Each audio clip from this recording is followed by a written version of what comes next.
అండి Nagababu గారికైతే MLC nomination అయితే almost అయిపోయింది. నిన్న పవన్ కళ్యాణ్ కూడా చెప్పడం చూసాం. నామినేషన్‌కి ఏమేమి పేపర్లు ఉంటాయి అయన్నీ రెడీ చేసి పవన్ కళ్యాణ్ నాగబాబు గారినైతే చేయబోతున్నారు. ఎమ్మెల్సీలో ఆల్మోస్ట్ ఖాయమైపోయింది అతనికైతే.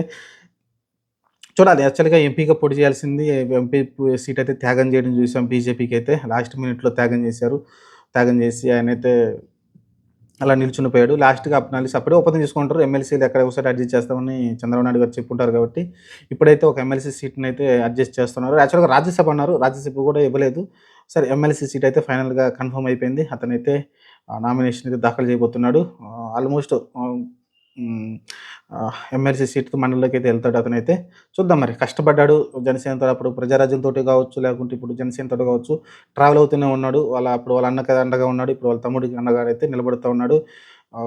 క్రూషియల్ సిట్యుయేషన్‌లో ముందుకొచ్చి మాట్లాడుతూ ఉంటాడు. పవన్ కళ్యాణ్ మాట్లాడినప్పుడల్లా ఫ్యాన్స్‌కి ఏదైనా క్లారిటీ లేనప్పుడు, ఫ్యాన్స్ ఏదైనా ఆగ్రహం ఉన్నప్పుడు అలాంటప్పుడు ముందుకొచ్చి ఏదైనా ట్వీట్ పెట్టడం కావచ్చు, లేకుంటే ఒక చిన్న ప్రెస్ నోట్ కావచ్చు, లేకుంటే ఒక చిన్న వీడియో బైట్ లాంటిది లేకుంటే ప్రెస్ మీట్ పెట్టి అభిమానుల్ని అలానే కార్యకర్తలని సముదాయించడం కావచ్చు. ఇలాంటి చాలా క్రూషియల్ టైమ్‌లో క్రైసిస్ మేనేజర్‌గా అయితే చేస్తూ ఉంటాడు.